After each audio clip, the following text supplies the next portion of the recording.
গতকাল আমরা শিশির মুন্না নামে জনৈক ব্যক্তিকে গ্রেপ্তার করি। তার গ্রেপ্তারের বিষয়ে এবং তার কিছু প্রতারণার বিষয়ে আপনাদের মাধ্যমে দেশবাসীকে অবহিত করার জন্য আজকের এই প্রেস ব্রিফিং।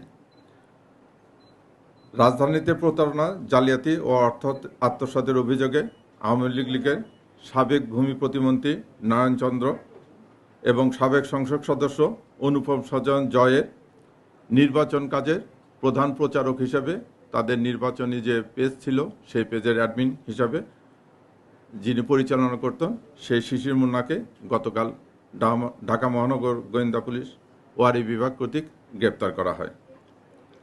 কাতারে সরকারি প্রকল্পে বিনিয়োগের প্রলোভন দেখিয়ে গ্রেপ্তারকৃত শিশির মুন্না ও তার সহযোগীরা এক ব্যবসায়ীর কাছে ধাপে ধাপে 11,27,000 টাকা গ্রহণ করে।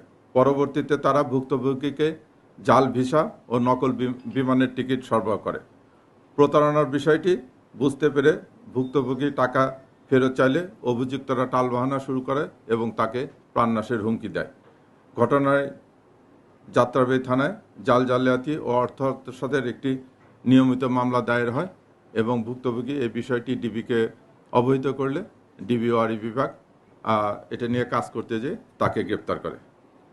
পরবর্তীতে আমরা একাধিক ভুক্তভোগীর সাক্ষাৎকার পাই, তারা ডিবি অফিসে আসে এবং আমরা জানতে পারি সে প্রায় 14-15 জন লোকের কাছ থেকে এরকম বিভিন্নভাবে টাকা নিয়েছে।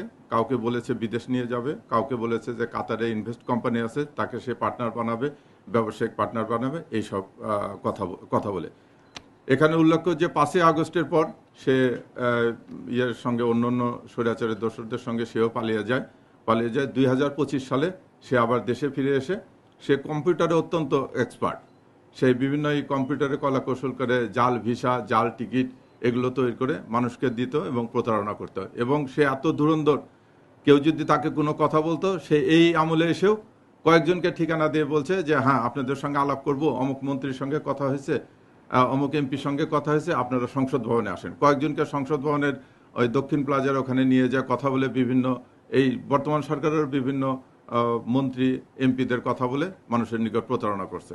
তাকে গ্রেপ্তার করা হয়েছে। গ্রেপ্তার করার পরে তার কাছ থেকে এই গ্রেপ্তার সংক্রান্তে তার যে অভিযোগ সংক্রান্ত অন্যান্য কাগজ, তার কাছ থেকে কিছু জাল ভিসা, জাল টিকিট এগুলো উদ্ধার করেছে এবং কিছু লোককে সে বিভিন্ন জায়গায় চাকরি পাওয়া দেওয়ার কথা বলে বা বিভিন্ন জায়গায় পদায়ন করে, পদোন্নতির বিষয়ে সে জালিয়াতি করে বিভিন্ন রকম মেসেজ প্রদান করেছে এবং মানুষকে প্রতারিত করে তাদের কাছ থেকে অর্থ হাতিয়ে নিয়েছে।